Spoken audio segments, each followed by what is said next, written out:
మాతృదేవోభవ. ఒక్క మాతృదేవి ఒడియున్న చోజాలు శోకమేల వేరు నాకమేల. ఒక్క మాతృదేవి ఒడియున్న చోజాలు శోకమేల వేరు నాకమేల. ఆ సంపదలను తానే సంస్కారమిచ్చును, ఆపదలను తానే ఆదుకొనును. ఒక్క మాతృదేవి ఒడియున్న చోజాలు శోకమేల వేరు నాకమేల. ఏబిఎన్ ఆంధ్రజ్యోతి ప్రేక్షక మహాశయులందరికీ నవజీవన వేదం అనే కార్యక్రమంలో 623వ భాగానికి స్వాగతం పలుకుతున్నాం. ఆది బ్రహ్మ ప్రమత్తుడౌనెడ అవిద్యా వ్యాప్తిగా వింపగా ఆ దుర్మార్గుడు సోమకుండు శృతులన్యాయ్యంబుగా దొంగిలన్. శ్రీదారుండు మదంతరంగమున తచ్ఛేదంబుగా వించి విద్యాదైన్యంబును బాపు ఘట్టములు అలేఖ్యంబైన స్వప్నంబులవు. ఇందులో నిన్నటి భాగంలో జాగ్రత్తగా చూసేవాళ్ళు గమనించి ఉంటారు. నేను ఈ పద్యం చివరిలో పాడుతూ మదీయ గర్భమున తచ్ఛేదంబుగా వించి అని ఒక చిరునవ్వు నవ్వి సర్దుకుని మదంతరంగమున తచ్ఛేదంబుగా వించి అన్నాను.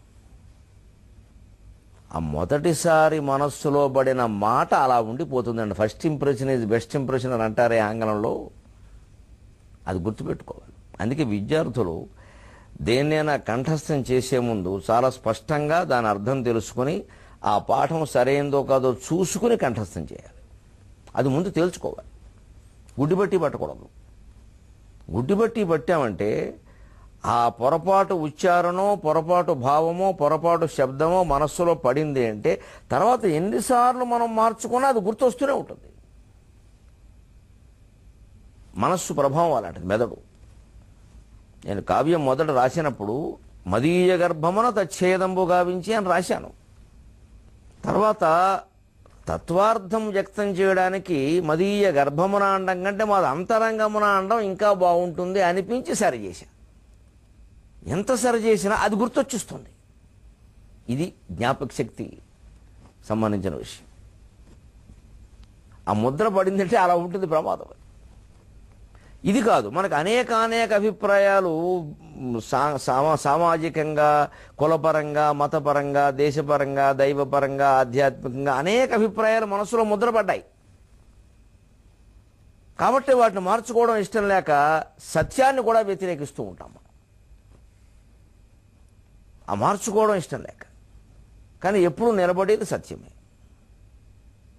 సత్యాన్ని సామాజిక పరిస్థితులను బట్టి తర్కం ప్రకారం తేల్చవచ్చు, ఖచ్చితంగా తేల్చవచ్చు. విచక్షణతో ఏది మంచో ఏది చెడ్డో చెప్పేయచ్చు. 2 నిమిషాల్లో చెప్పచ్చు. ఎక్కువ సమయం కూడా అక్కర్లేదు. ఎటొచ్చి ఒక్కటే ఇదివరకు మనం చెప్పుకున్నట్టు ఆ దేహాత్మ భావన ఉండకూడదు. అంతే. నిష్కల్మష భావన ఉండకూడదు. ఉండాలి, కల్మష భావన ఉండకూడదు. నాది నెగ్గాలేను, నేను ఇన్నేళ్ల బట్టి ఉన్నదాన్ని ఎలా వదులుకుంటానో ఈ భావాలు పనికిరావు. ఖచ్చితంగా నిజం ఒప్పుకోవాలంటే ఒప్పేసుకుంటా వెంటనే. ఒప్పుకుంటే ఏమవుతుంది, వాడు నెగ్గుతాడు కదా, వాడిని ఎక్కడం ఏంటి, మనం అస్తమానం ఇలా. ఇదివరకు కూడా నేను ఇలా 2-3 సార్లు ఒప్పేసుకున్నాను. 4-5 సార్లు ఒప్పేసుకుంటే నేను చేతకాని వాడిని అనుకుంటారు. ఈ రకరకాల కలగలుపు భావాలు కలిసిపోవడం వల్ల మన జీవితంలో కృత్రిమంగా బతుకుతూ ఉంటాం. మన అభిప్రాయం తప్పని తెలుసు కూడా మార్చుకోం. ఈ ఎవరో గౌరవించడం, లోకమైపోవడం ఇవి పెద్ద విషయాల కింద కనపడతాయి మనకి. కానీ సత్యమేవ జయతి, ముండకోపనిషత్తు చెప్పింది, మన జెండా మీద పెట్టుకున్న మాటే. అది తేడా. ఒక చిన్న ఉదాహరణ. అంతరంగమున అంటే అవిద్య పోవలసింది అంతరంగంలోనండి, గర్భంలో కాదు. గర్భం భౌతికం, అంతరంగం ఆధ్యాత్మికం, మానసికం. అది తేడా. ఇప్పుడు కూర్మావతారం ఊరికే ఎవరినో చంపడానికి, అమృతం తేవడానికి పుట్టాడు, అది మామూలు భావనే.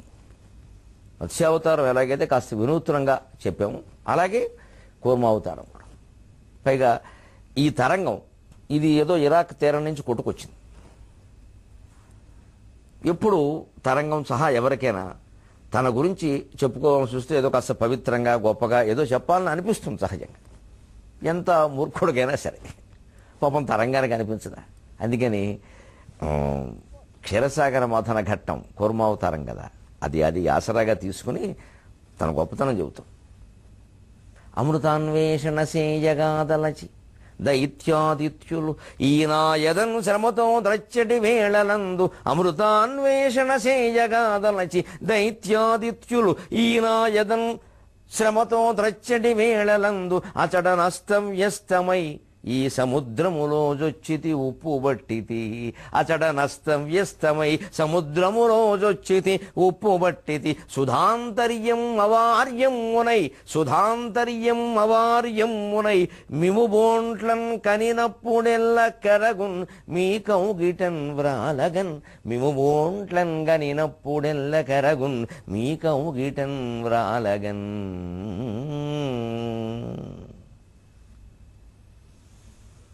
అమృతాన్వేషణ సేయగాదలచి దైత్యాదిత్యులు, రాక్షసులు, దైత్యులు, ఆదిత్యులు, అదితి సంతానం దేవతలు, ఈనాయదన్ శ్రమతో ద్రచ్చటి వేళలందు. క్షీరసాగర మథనం జరిగింది క్షీరసాగరంలో కదా, ఇది ఉప్పు గయ్య కదా అనద్దు. సముద్రం అంతా ఒకటే, దానికి ఉండే వివిధ రూపాలే క్షీరసాగరం, దధిసాగరం, ఏదో ఘృతసాగరం, ఇవన్నీ అవన్నీ వివిధ రూపాలు, అవన్నీ భావనాత్మకాలు. మనస్సు క్షీరసాగరం. ఆ మనస్సును దేవతలు రాక్షసులు కలిసి మధించడం అంటే మంచి గుణాలు చెడ్డ గుణాలు కలిపి పోటీపడి మధించడం. సంఘర్షణ జరుగుతూ ఉంటుంది ఎప్పుడు మనసులో, మంచి చెడ్డలకి ధర్మాధర్మాలకి. దానికి మందర పర్వతాన్ని వాడడము అంటే ఆ మనస్సును మధించడానికి అంత పెద్ద కవం అవసరం, అంత ప్రయత్నం అవసరం, పర్వతాన్ని లేపినంత ప్రయత్నం అవసరం. అయినా అది మునిగిపోతూ ఉంటుంది. అప్పుడు దాన్ని ఉద్ధరించేది భగవన్నామస్మరణే, భగవద్జపమే, భగవద్ధ్యానమే. అందుకే కూర్మ అవుతారు. దాన్ని వాసుకి లాంటి తాడుతోనే మధించడము అంటే విషసర్పాలతోనే ఈ సంసార జీవితాన్ని మధించాలి, వేరే మార్గం లేదు. తప్పించుకుపోదామంటే కుదరదు. ఆ విషసర్పాన్ని ఎదుర్కోవాలి, పట్టుకోవాలి, తలవేపు ఒకళ్ళు పట్టుకోవాలి, తోకవేపు ఒకళ్ళు పట్టుకోవాలి. ఎవరు ఎటు పట్టుకున్నా మొత్తమే దాన్ని పట్టుకునే మధించాలి. అంటే జీవితంలో ఉండే విషయాలతోనే జీవితాన్ని మధించి జీవిత సారాన్ని తెలుసుకోవాలి. కానీ జీవితం నుంచి వేరే ఉండదు ఎక్కడ దైవత్వం అనేది. జీవుడు లేనిదే దేవుడే లేడు, దేవుడు లేనిదే జీవుడు లేడు. అంచేత జీవితం లేకుండా దైవత్వం ఎక్కడి నుంచి వస్తుంది? దైవత్వాన్ని అర్థం చేసుకోవడానికి జీవితమే ప్రధానం, దాన్ని మధించాల్సిందే. అదే క్షీరసాగర మతం. అందుకే పాలసముద్రంలోనే శ్రీ మహావిష్ణువు ఉంటాడు. ఆయన అడుక్కనే వెళ్ళిపోతాడు కానీ దొరకడు, మన కాపాడుతూనే ఉంటాడు. కూర్మావతారంగా కనపడ్డావు, అదే తేడా. కనపడాలంటే పాలసముద్రంలో తరంగాలు ఉండవని చెబుతారు పురాణాల్లో ఆశ్చర్యకరంగా. పాలసముద్రం మనస్సు అయినప్పుడు తరంగాలు ఏమవుతాయి? ఆలోచనలు అవుతాయి. తరంగాలు లేని పాలసముద్రంలో శ్రీ మహావిష్ణువు ఉన్నాడు అంటే ఆలోచనలు ఆగిపోయిన మనస్సులోనే భగవంతుడు ఉంటాడు. స్పష్టంగా ఉంది చిత్రం, వేరే చెప్పకల. ఇప్పుడు ఆ సముద్రాన్ని మధిస్తూ ఉంటే కల్పవృక్షం పుట్టింది, కామధేనువు పుట్టింది, 60,000 మంది అప్సరసలు పుట్టారు. అంటే అనేక రకాల కోరికలు, కామ క్రోధ లోభాలు తీర్చడం కోసం అనేక రకాల భోగాలకు సంబంధించిన వస్తువులు, మనుషులు అన్నీ పుడతాయి. జీవితంలో తీరుతున్నాయిగా కోరికలు. డబ్బు కావాలంటే సంపాదిస్తున్నాం, భోగాలు కావాలంటే అనుభవిస్తున్నాం, సక్రమంగాను అక్రమంగాను కూడా. అవకాశాలు కుదురుతున్నాయిగా కొంతమందికైనా. తర్వాత మళ్ళీ చతికిల పడుతున్నారు. తర్వాత అందులోంచి నువ్వు పుట్టించదలుచుకుంటే లక్ష్మీదేవి పుట్టింది, అంతకంటే ముందు శనిదేవత పుట్టింది. మన మనసులో శనిగొట్టే ఆలోచనలు పుడతాయి, లక్ష్మీప్రదమైన ఆలోచనలు పుడతాయి. క్షీరసాగర మథనం చాలా స్పష్టంగా ఉందండి అర్థం చేసుకుంటే. ఏ కథ ఎందుకోసం చెప్పారో ప్రతీకాత్మకమైన కథలను అలా అర్థం చేసుకోవడం మానేసి ఇది ఇక్కడ జరిగింది అది అక్కడ జరిగింది అని చరిత్ర లోతుల్లోకి వెళ్ళిపోయి అది ఎక్కడ జరిగిందో అక్కడికి వెళ్ళి దర్శనం చేసుకోవడం, తలలో పెట్టుకోవడం, చెవిలో పెట్టుకోవడం, అక్కడ కొబ్బరికాయ కొట్టడం, అయిపోయింది అంతే చరిత్ర. మేము చూసేసాం, కూర్మనాథస్వామి ఆలయం చూసేసాం, శ్రీ కూర్మానికి వెళ్ళాం. ఎన్నిసార్లు వెళ్ళినా ఒకటే. కూర్మం ఉపయోగం ఉంది, మర్మం పట్టుకోవాలి. మర్మం పట్టుకుంటే కూర్మం దొరుకుతుంది. కూర్మనాథస్వామిలో ఉండే మర్మాన్ని పట్టుకోవాలి. కానీ కూర్మనాథస్వామిని దర్శించామంటే బాగానే ఉంది, దర్శిస్తాం అంతవరకే. ఒక క్యూలో నిలబడతాం. ముక్కోటి ఏకాదశి ఇంకా 1,00,000 మంది ఎక్కువ పెడతారు. ఉపయోగం ఏమిటి? కూర్మనాథస్వామి దర్శనం ఇది. భగవంతుడు మనల్ని ఉద్ధరిస్తాడండి, కనపడ్డండి, అడుగును ఉంటాడండి, కనపడ్డండి, కానీ ఉద్ధరిస్తాడండి.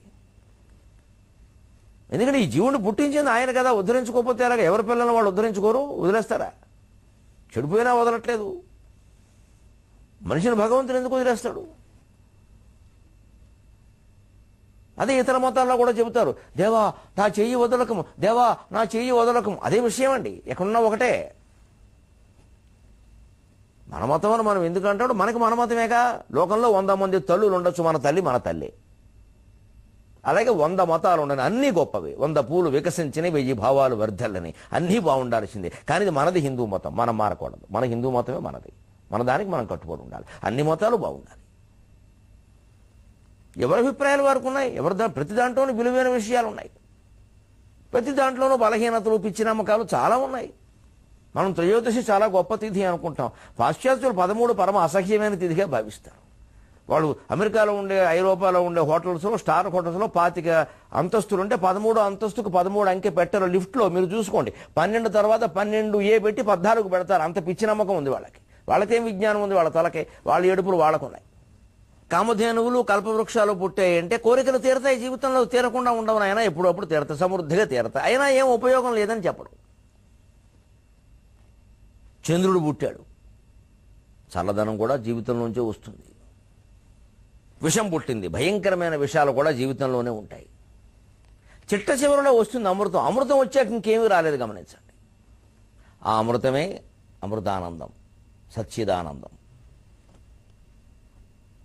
అమృతశ్చధారా బహుధా అదోహమానక, అదే అర్థం.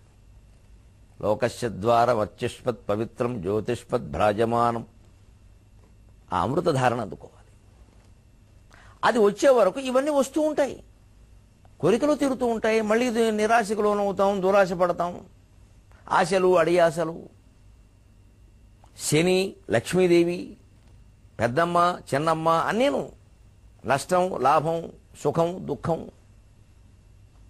ఈ మొత్తం గందరగోళం జరుగుతూనే ఉంటుంది. వృద్ధిక్షయాలకు మూలమైన చంద్రుడు. చంద్రుడు రావడం ఏం గొప్ప విషయం కాదు.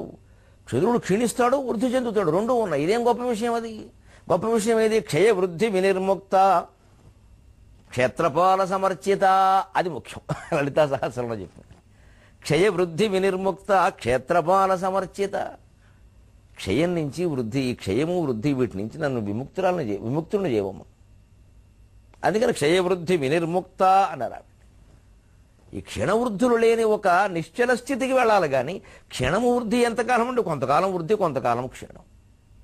ప్రభువులై పరిపాలించిన వారు చాలామంది తర్వాత దెబ్బ మట్టి కొట్టుకుపోయారు.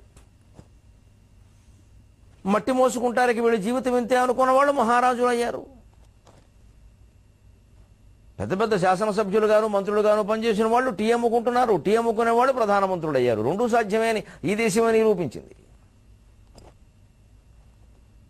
ఇందులో ఆశ్చర్యమేం లేదండి. 22 ఎకరాల పొలాన్ని గ్రామం కోసం ధారపోసినటువంటి సర్పంచి పింఛను అందక తెలంగాణలో ఆత్మహత్య చేసుకున్నాడు, పురుగుల మందు తాగి. తెలిసిపోవట్లేదు. మహావైభవంగా బతికాడు ఆయన, త్యాగం చేసేసాడు. ఇవాళ పింఛన్ లేదు. కార్యాలయంలో అడిగి అడిగి ప్రాణం విసిగిపోయి పురుగు మందు దగ్గర చచ్చిపోయాడు. అంచద్య పుమానద్య తేజస్వి మండలాన్యధి తిష్టతి స భస్మకూటతాం రాజన్ దివసైరధిగచ్చతి. యోగ వాసిష్టంలో చెప్పినమాట. మహాపరాక్రమంతో భూమండలం అంతా జయించారని పరిపాలిస్తున్న మహారాజును చూడవయ్యా. రేపు ఈ పాటికి వాడు ఎక్కడుంటాడో, బూడిదలో పొల్లుతున్నాడయ్యా. బుడిదలో పొల్లుతున్నాడయ్యా. అవయవాలు కూడా దొరకట్లేదయ్యా. మూటగట్టి దహనం చేస్తున్నారయ్యా, మూటగట్టి పాతి పెడుతున్నారయ్యా. ఇదే వైభవం. అదండి క్షీరసాగర మథనం. క్షయవృద్ధులు 2 ఉన్న చంద్రుడు పుట్టడం గొప్ప విషయమేం కాదు. అలాగని మనం దాన్ని జాగ్రత్త తీసుకోగలిగితే తాపత్రయాగ్ని సంతప్త సమాహ్లాదన చంద్రిక. తాపత్రయమైనటువంటి అగ్ని నుంచి, ఆ అగ్నితో సంతప్తులైపోయిన వాళ్ళకి, అలసిపోయి సొలసిపోయి మగ్గిపోయి మాడిపోతున్న జీవులకి సమాహ్లాదన చంద్రిక. గొప్ప ఆహ్లాదాన్ని, అమృతానందాన్ని కలిగించేటువంటి చంద్రజ్యోత్స్న అమ్మవారి దయ. 2 లలిత సహస్రంలో ఉన్నాయండి. క్షయవృద్ధి వినిర్ముక్త, తాపత్రయాగ్ని సంతప్త సమాహ్లాదన చంద్రిక. బాగా దగ్గరలో ఉంటాయి ఆ నామాలు. దాని ఉద్దేశం ఇది. అంచేది ఎప్పుడు మన మనస్సునే క్షీరసాగరాన్ని మనం మధించాలి. దేవుడు దోబూచులు అడుతూ ఉంటాడు కూర్మావతారం రూపంలో. అదే క్షీరసాగర మథనం, అదే అమృతాన్వేషణం. అమృతాన్వేషణ సేజగాదలచి దైత్యాదిత్యులు ఈనాయదను శ్రమతో ద్రచ్చడి మేళలయందు. దైత్యులు, ఆదిత్యులు సముద్రాన్ని ఇలా మధిస్తున్న సందర్భంలో అచడనస్తవ్యస్తమై ఈ సముద్రములో జొచ్చితి.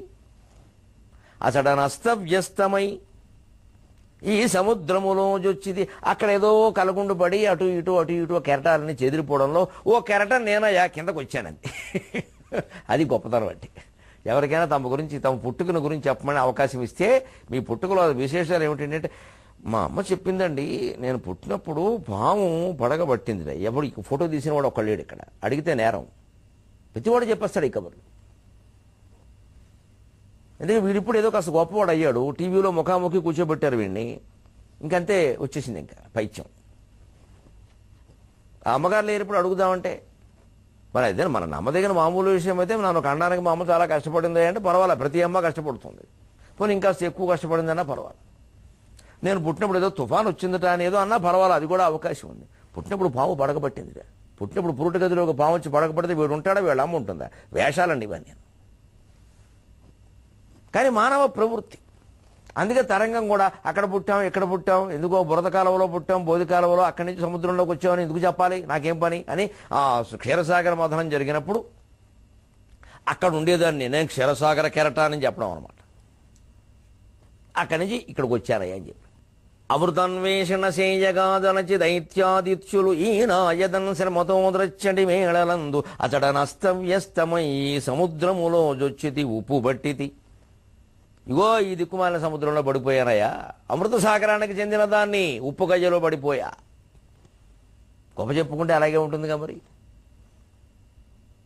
అంటే భగవంతుడి నుంచి పుట్టిన జీవుణ్ణి, అమృతప్రాయుణ్ణి, ఇప్పుడు మృతప్రాయుణ్ణి అయ్యాను. ఇది తాత్పర్యం. అందుకోసం అలా చెప్పింది. కేవలం అబద్ధం కాదు. కవిత్వంలో ఎప్పుడు కేవలం అబద్ధాలు ఉండవు. ఆ అబద్ధం చాలా అందంగా ఉంటుంది. దాని వెనకాల అర్థం ఉంటుంది. అందుకని చెబుతాం ఉప్పు బట్టితి.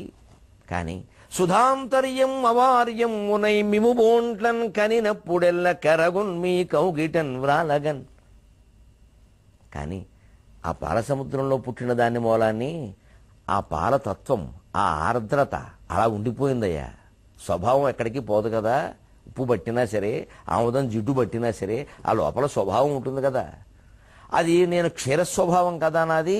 మరి కవిత్వం కూడా ఆర్ద్రమే కదా, క్షీరస్వభావమే కదా, పాల లాంటిదే కదా కవిత్వం. అందుకే నిన్ను చూడగానే కరిగి నీ కౌగిట్లో వాలాలని అనిపించింది అయ్యా. అది సందర్భానికి ఆ పురాణ కథకి ముడిపెట్టి చెప్పడం అంటే. అందుకే కవిత్వం ఏదో అబద్ధంలా అతిశయోక్తిలా కనిపిస్తుంది, కానీ దాని వెనకాల ఉద్దేశాన్ని గమనిస్తే చాలా మధురంగా ఉంటుంది అని కూర్మావతారానికి సంబంధించి తన పుట్టుకకి దాన్ని జోడించి అన్వయం చెప్పింది. పైగా అన్ని అవతారాలకి సముద్రంతో సంబంధం ఉంది. మత్స్యావతారం సముద్రంలోనే యుద్ధం చేసింది, సోమకాసురుని సముద్రంలోనే సంహరించింది. కూర్మావతారం అమృతసాగర మథనం సముద్రంలోనే జరిగింది.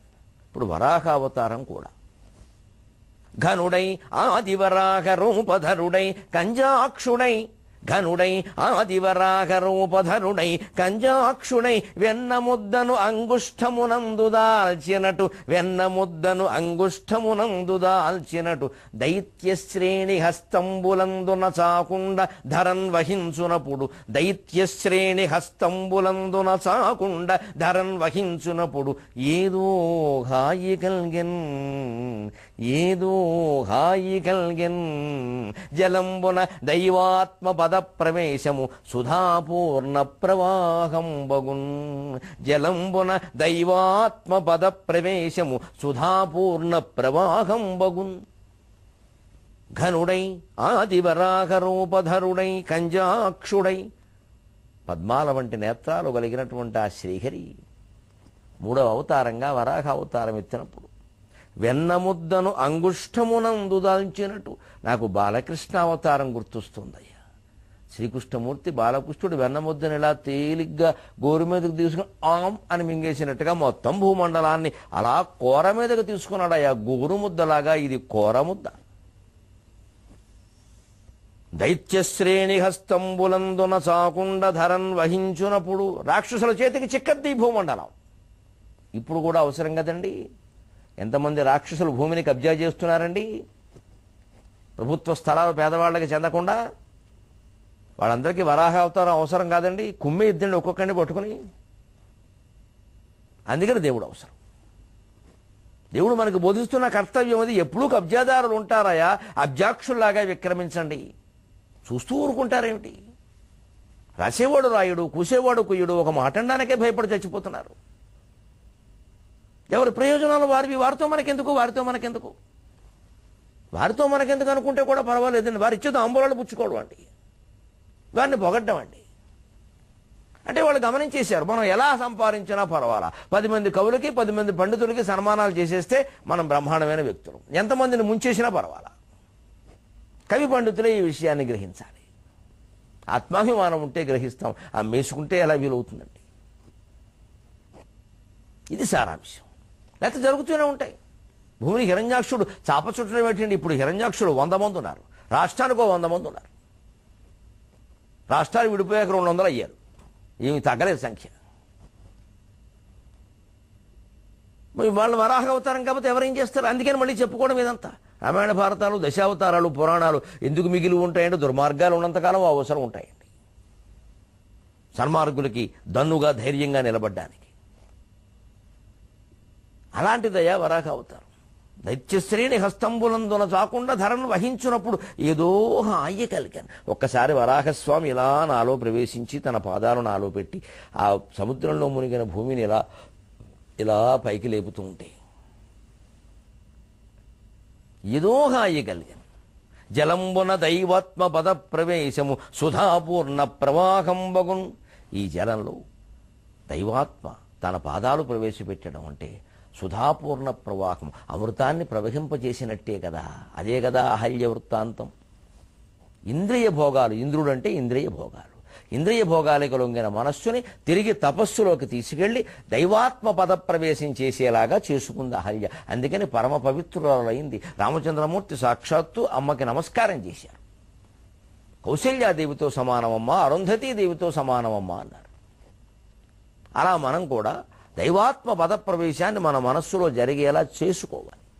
అది వరాహ అవతారం, నృసింహావతారం. హరిని స్మరించు పుత్రుని మహబ్ధిని ద్రోసిన తండ్రి బుద్ధి నేనరసితి. ఎంత దౌర్భాగ్యాలయ్యా కవి లోకంలో. తండ్రి స్వయంగా కొడుకును చంపే ప్రయత్నం చేయడం, అయితే ఆ కొడుకుని ఎవడు కాపాడతాడయ్యా? హరిని స్మరించు పుత్రుని మగబ్ధిని ద్రోసిన తండ్రి బుద్ధి నేన రసితి. వాని దాల్చితి హృదంతరముందున విష్ణునట్లు, వాని దాల్చితి హృదంతరముందున విష్ణునట్లు. ఆ సురగృహ రాజకీయము ప్రసూనము ద్రుంపగ చూచగాని, ఆసురగృహ రాజకీయము ప్రసూనము ద్రుంపగ చూచగాని, ఆ సురగృహ రాజకీయము ప్రసూనము ద్రుంపగ చూచగాని, ఆసురగృహ రాజకీయము ప్రసూనము ద్రుంపగ చూచగాని. ఆ హరిని స్మరించు మానవులు ఇహాబ్ధిని దాట హరీషులే కదా. ఆ హరిని స్మరించు మానవులు ఇహాబ్ధిని దాట హరీషులే కదా. రామాయణంలో ఒక రమ్యమైన ఘట్టాన్ని కూడా జోడించి చెప్పింది ఇక్కడ సముద్రం. హరిని స్మరించు పుత్రుని మహాబ్ధిని ద్రోసిన తండ్రి బుద్ధినే నరసితి. వీడు దుంపదగవాడు మనిషా రాక్షసుడా? రాక్షసుల్లో కూడా పుట్టడానికి పనికిరాని వాడయ్యా. కొడుకును శిక్షిస్తాడా? పోనీ ఏం తప్పు చేశాడయ్యా ఆయన? భగవంతుడిని నేను చింతిస్తున్నాను అన్నాడు తప్ప, భగవంతుడు కాబట్టి ఇంకెవరిని చింతిస్తారయ్యా? ఆ తత్వజ్ఞానం కొడుకు ఉండడం తప్ప, వీడన్నదే వాడు పాటించాలా? ఎవరి తప్పు ఎవరిది ఒప్పు ఏముండదా? ఎవరికి అధికారం ఉంటే వారు పెత్తనం జలాయిస్తారా? ఇంకోసారి తండ్రి మీద కొడుక, ఇంకోసారి కొడుకు మీద తండ్రా? వెనక భార్యల మీద భర్తలు పెత్తనాలు చేశారా? ఇప్పుడు భార్యలే భర్తల మీద పెత్తనాలు చేస్తున్నారా? ఇంతేనా ఈ ప్రపంచం? ఒకరినొకరు పెత్తనం చేయకుండా, ఒకరినొకరు దోచుకోకుండా ఏమి ఎప్పుడు మంచి ప్రపంచాన్ని మనం చూడలేమా? చూద్దామండి. 23:30 గంటల్లో చూడగలం మనం ఖచ్చితంగా. తెలుగు ఎక్కువగా వాడితే, నీళ్లు తక్కువగా వాడితే, ప్లాస్టిక్ వాడకుండా ఉంటే సెలవు.